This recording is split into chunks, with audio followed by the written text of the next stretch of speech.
सुरभि के बापू ने उसे धमकी दी कि अगर उसने इस बार शादी नहीं की तो वो उसे घर से निकाल देंगे। सुरभि बहुत परेशान थी। सुरभि की माँ और बड़ी बहन ने उसे दुल्हन की तरह तैयार किया। तभी उसके बापू की कर्कश आवाज ने सबको डरा दिया। अरे और कितनी देर है सुरभि की माँ? सुरभि तैयार हुई या नहीं? रजनी बेटा, सुरभि को जल्दी तैयार कर, तेरे बापू शोर मचा रहे हैं। माँ, बापू को हो क्या गया है? वो सुरभि के पीछे क्यों पड़ रहे हैं? सुरभि बोल नहीं सकती तो क्या उसे इतनी बड़ी सजा मिलेगी कि आज उसे एक दूल्हा चुराकर शादी करनी पड़ेगी? बापू को रोक नहीं सकते? नहीं रजनी, अगर तेरे बापू को रोका तो वो सुरभि को घर से निकाल देंगे।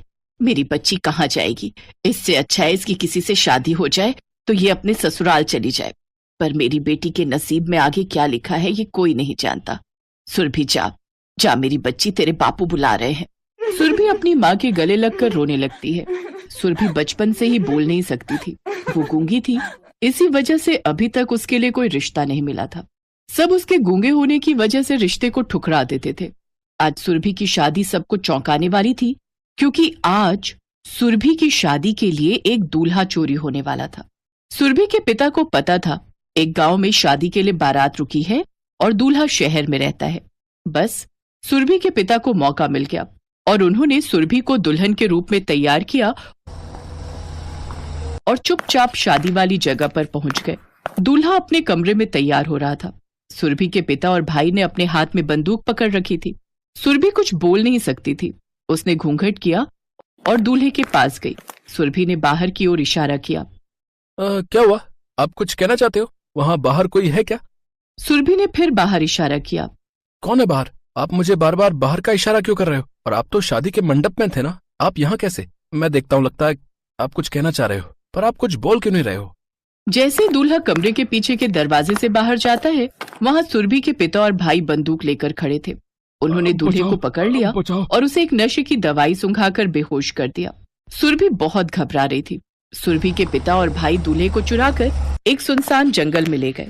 वहीं पंडित से कहकर सुरभि की शादी उससे करवा दी, जो बेहोशी की हालत में था। दूल्हे को धीरे धीरे होश आने लगा।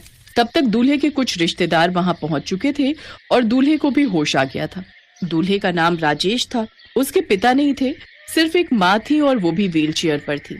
आप लोग कौन हैं और मेरे बेटे को यहाँ क्यों लाए हैं? मेरे बेटे को छोड़ दो।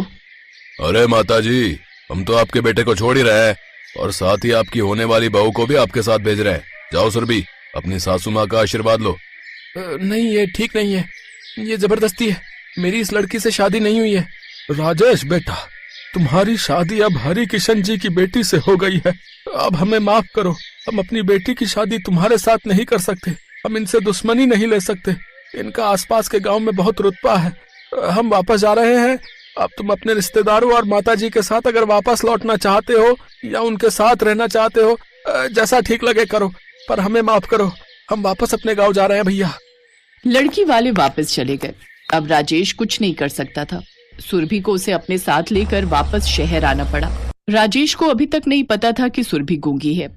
जब सारे रिश्तेदार अपने अपने घर चले गए तो राजेश सुरभि पर बरस पड़ा। देखो, कितनी भोली बनकर पूरे रास्ते चुपचाप बैठी रही, और जब कमरे में आई थी तो कैसे इशारे करके मुझे बेवकूफ बना दिया। ना मैं इसके झांसे में आता और ना आज ये सब होता। अब कुछ बोलती क्यों नहीं हो? तुम्हारे पिता ने मेरे साथ ऐसा क्यों किया? कुछ बोलोगी या फिर पुलिस को बुलाऊं? सुरभि की आंखों में आंसू थे। उसने टेबल पर रखा एक कॉपी पेन उठाया और उस पर कुछ लिखा।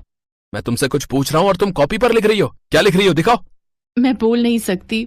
मैं बचपन से गूंगी हूँ, इसीलिए मेरे साथ कोई भी शादी नहीं करता था।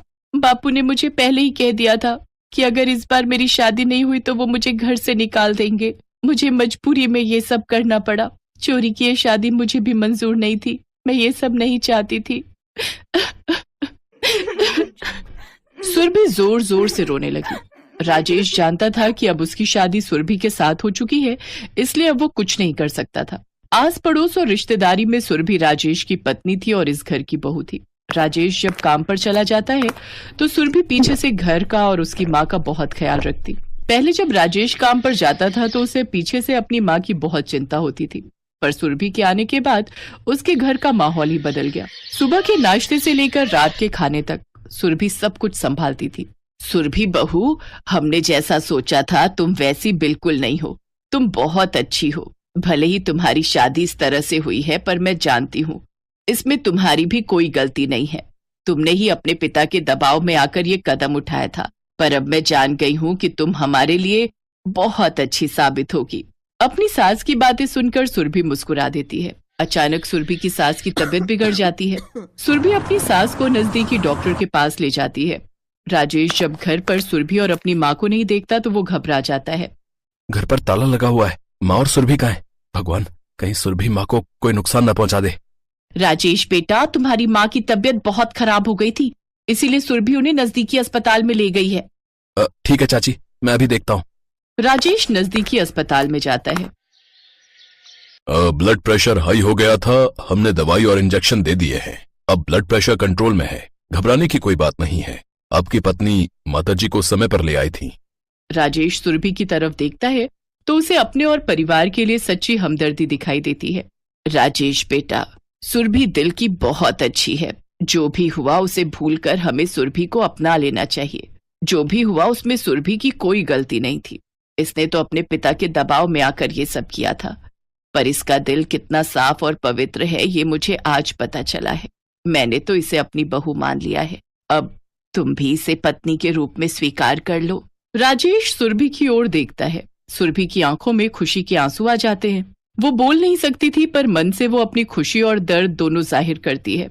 राजेश सुरभि को अपनी पत्नी के रूप में स्वीकार कर लेता है और सुरभि उस घर की बहू बन जाती है।